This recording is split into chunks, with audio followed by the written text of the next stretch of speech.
Assalamualaikum warahmatullahi wabarakatuh. Puji syukur, marilah kita ucapkan kepada Allah Subhanahu wa Ta'ala yang telah melimpahkan rahmat dan karunia-Nya kepada kita semua, sehingga kita dapat melanjutkan materi perkuliahan kita pada mata kuliah keanekaragaman makhluk hidup. Salawat beriringan salam tak lupa pula kita kirimkan kepada Nabi besar kita, yakni Nabi Muhammad SAW.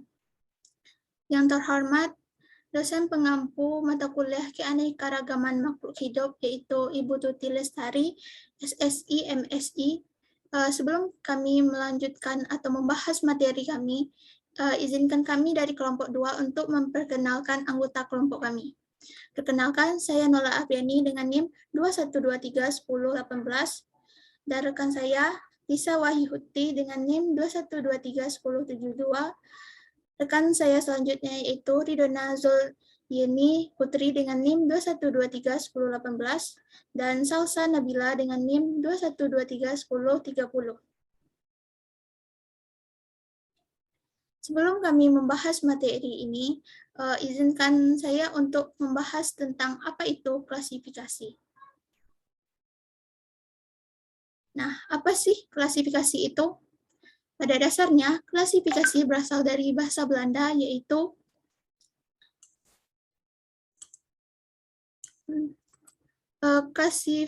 yang sebelumnya diserap dari bahasa Prancis, yaitu classification.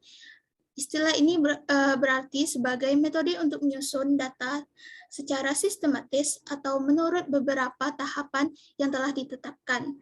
Dalam bahasa KBBI, klasifikasi adalah penyusunan bersistem dalam kelompok atau golongan menurut kaidah atau standar yang ditetapkan.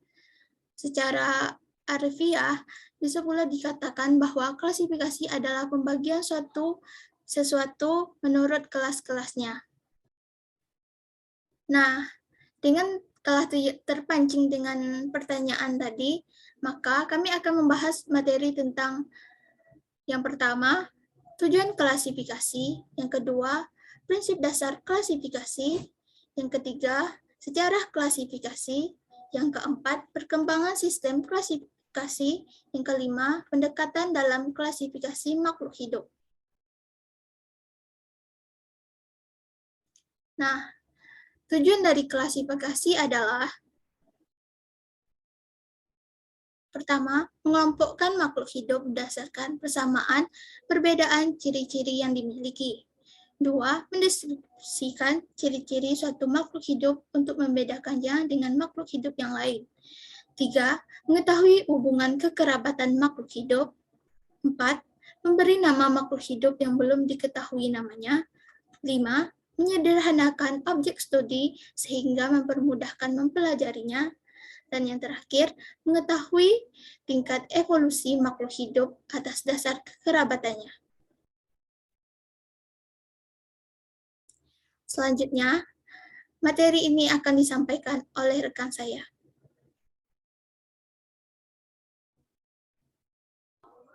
Baiklah, berikutnya yaitu prinsip klasifikasi.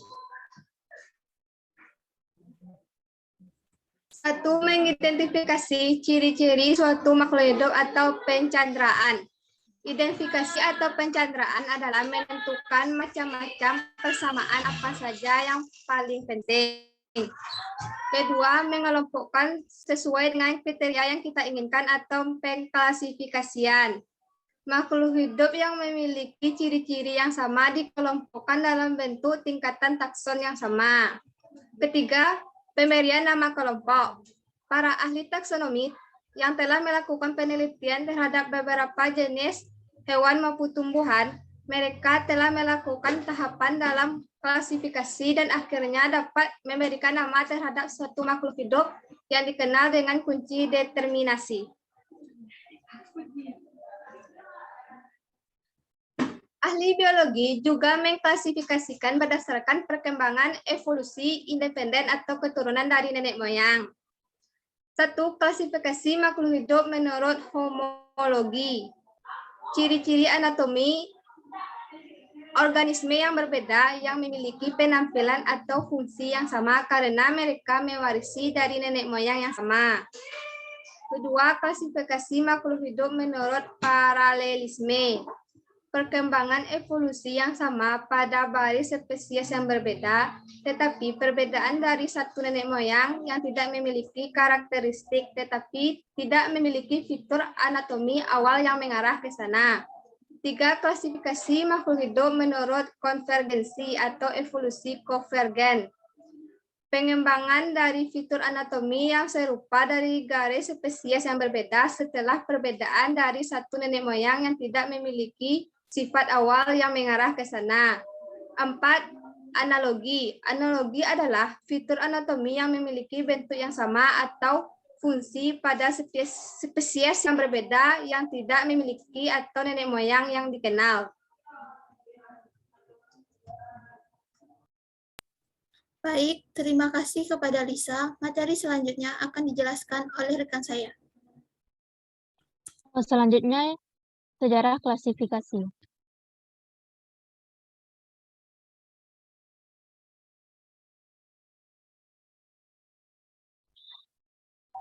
Pada 384 sampai 422 Masehi, Aristoteles telah menulis hasil pengamatannya dan menghasilkan bagan klasifikasi. Aristoteles mengklasifikasi mencakup 500 hewan dan membaginya dalam kelompok besar yang berdasarkan darah merah atau vertebrata dan tidak berdarah merah atau hewan tak bertulang belakang. Aristoteles menggunakan ciri-ciri embriologi, tingkah laku, dan ekologi guna mengklasifikasi organisme serta ciri-ciri struktur dan morfologi. Seiring dengan perkembangan ilmu pengetahuan dan teknologi, sistem klasifikasi atau kingdom semakin berkembang. Sistem kingdom yang pertama diperkenalkan oleh Carolus Linnaeus.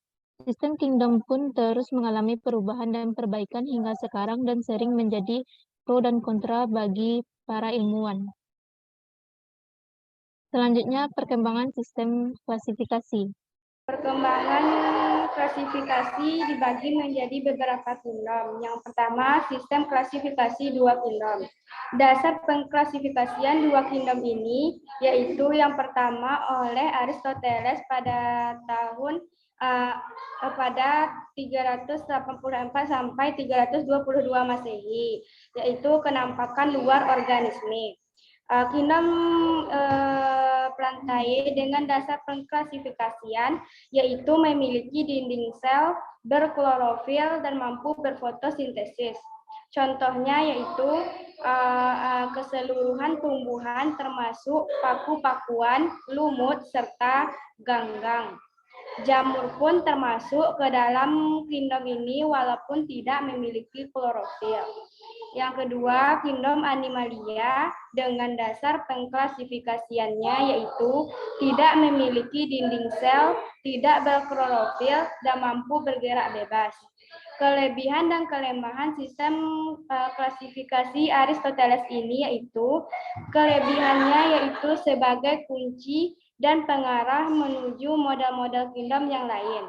Sedangkan kelemahannya yaitu pengelompokan masih terlalu umum dan kurang spesifik, sehingga terdapat beberapa makhluk hidup lainnya yang tidak dapat digolongkan kedua kingdom Animalia dan Plantae.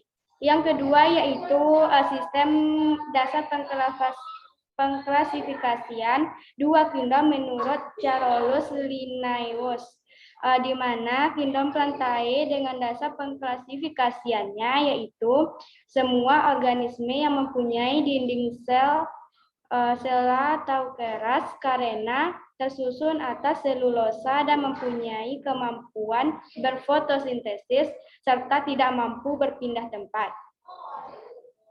Selanjutnya, kingdom Animalia dengan dasar pengklasifikasiannya yaitu semua organisme yang tidak berdinding sel dan mempunyai kemampuan berpindah dari satu tempat ke tempat yang lainnya.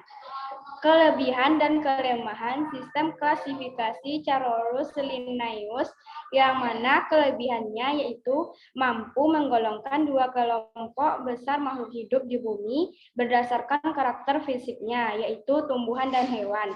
Dan juga kingdom ini merupakan kunci atau pengarah utama menuju model-model kingdom lainnya. Yang selanjutnya, kelemahan dari sistem klasifikasi ini yaitu penggolongan masih terlalu umum dan kurang spesifik, sehingga terdapat beberapa makhluk hidup lainnya yang tidak dapat digolongkan ke dalam kingdom ini.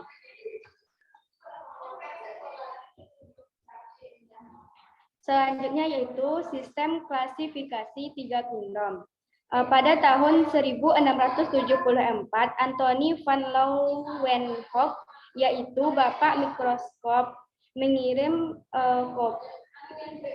kopi dari pengamatannya tentang organisme mikroskopik bersel tunggal kepada Royal Society di London. Dasar pengklasifikasian 3 kingdom ini yaitu morfologi dan fisiologis mikroskopis Haeckel pada tahun 1834 sampai 1919 setelah ditemukannya mikroskop cahaya untuk mengungkap adanya organisme uniseluler atau Belser 1. Yang pertama yaitu kingdom Protista dengan ciri uniseluler. Yang B, kingdom Plantae dengan ciri-ciri autotrop, eukariotik, multiseluler, reproduksi dengan spora. Selanjutnya yaitu kingdom Animalia dengan ciri-ciri heterotrof dan multiseluler. Kelebihan dan kelemahan dari sistem klasifikasi 3 kingdom ini yaitu kelebihannya, sistem ini organisme mikroskopisnya bersel satu dan multiseluler sederhana dikelompokkan ke dalam kingdom tersendiri dan berbeda dari Animalia dan Plantae. Penyebabnya karena fisiologis, morfologinya, dan anatomi kingdom Protista ini memiliki perbedaan dari kedua kingdom lainnya. Sedangkan kelemahan dari sistem klasifikasi 3 kingdom ini yaitu bakteri tidak dapat digolongkan ke dalam kingdom Protista karena bakteri adalah organisme mikroskopis yang tidak memiliki inti sel, sehingga pengelompokan kingdom ini kurang sempurna.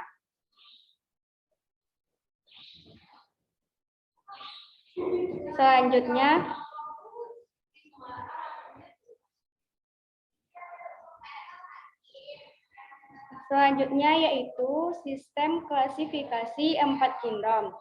Perkembangan dunia mikroskopi dan khususnya mikroskop elektron membuat para ilmuwan mengenali perbedaan peranan penting antara prokariotik atau organisme bersel satu yang tidak mempunyai inti sel dan eukariotik organisme bersel satu atau bersel banyak yang mempunyai inti sel.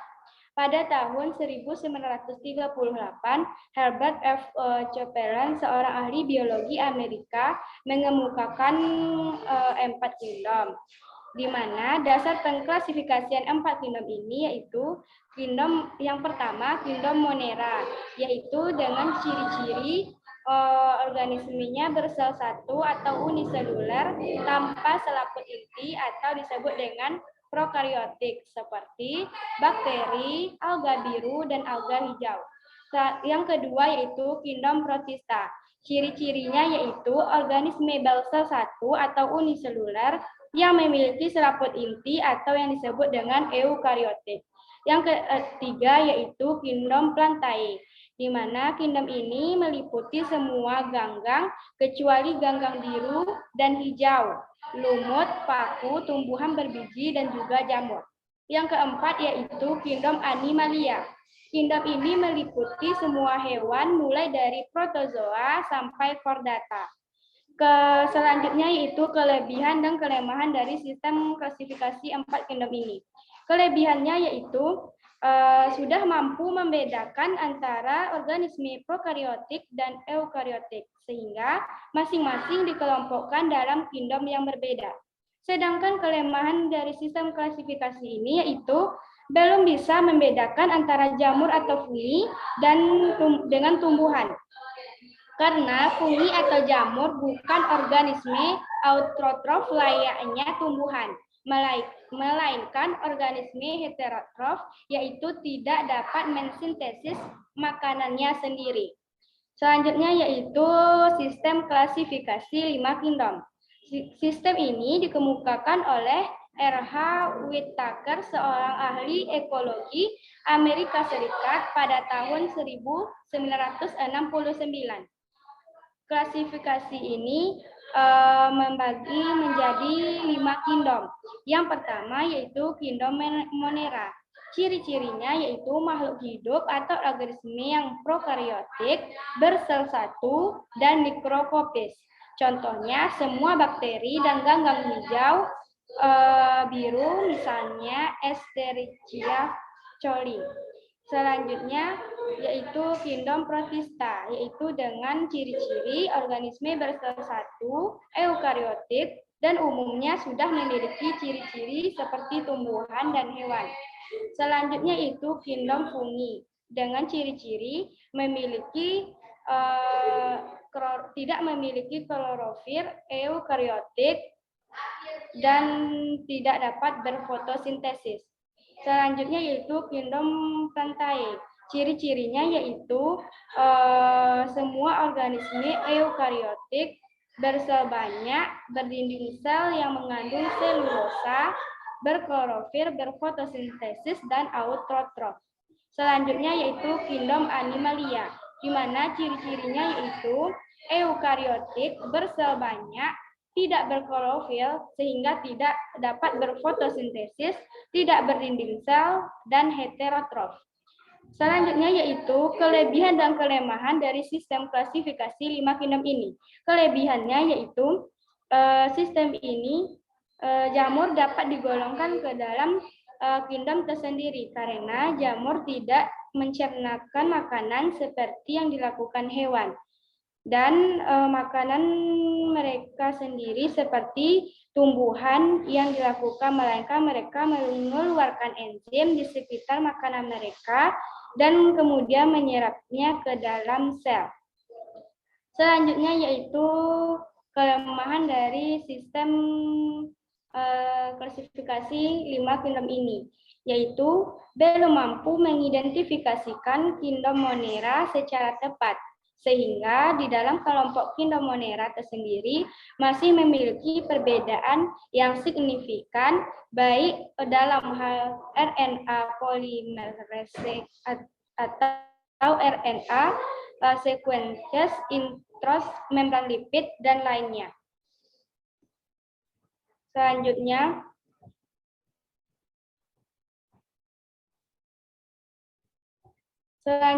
yaitu sistem klasifikasi 6 kingdom. Sistem ini dikemukakan oleh Chad Watts pada tahun 1977. Setelah ia menemukan adanya perbedaan pada kelompok prokariota atau tidak memiliki membran inti sel.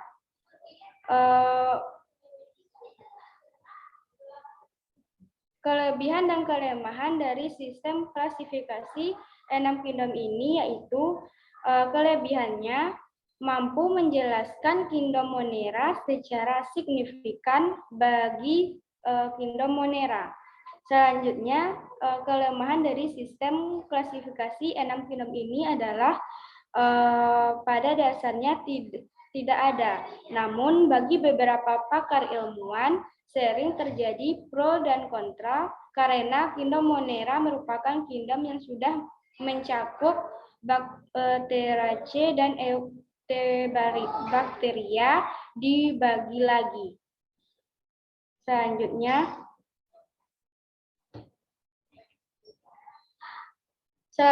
yaitu sistem klasifikasi 7 kingdom.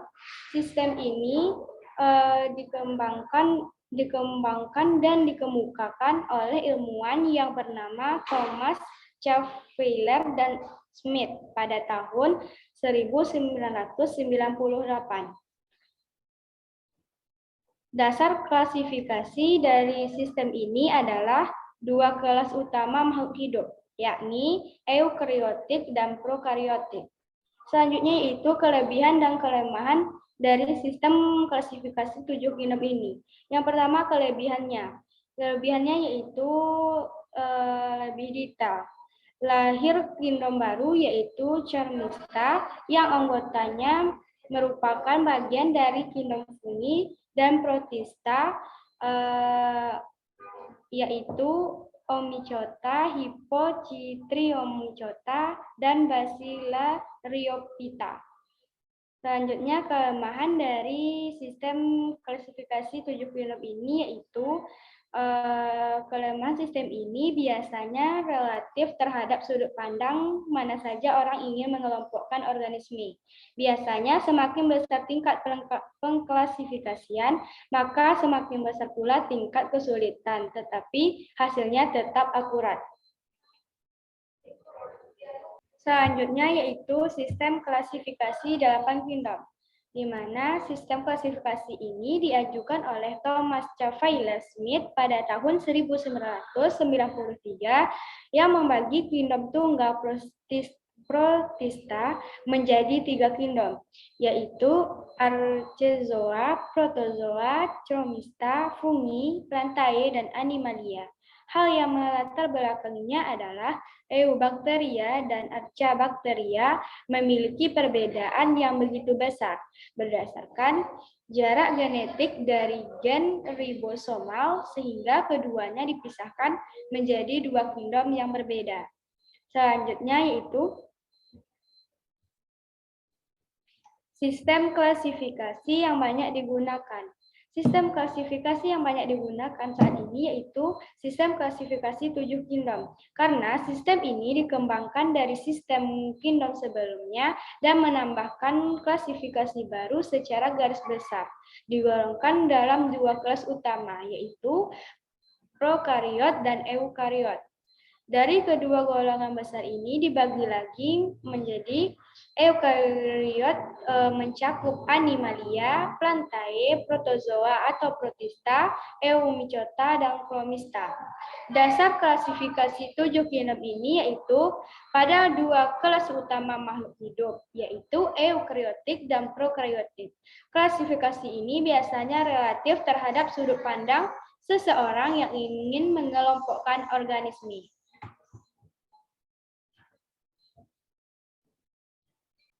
Selanjutnya yaitu pendekatan dalam klasifikasi makhluk hidup. Yang pertama, sistem klasifikasi alami.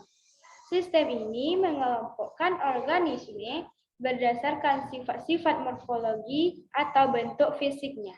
Yang kedua, sistem klasifikasi buatan, di mana sistem klasifikasi buatan atau artifisial ini adalah sistem klasifikasi yang dibuat untuk tujuan praktis, misalnya mengelompokkan makhluk hidup berdasarkan kegunaannya.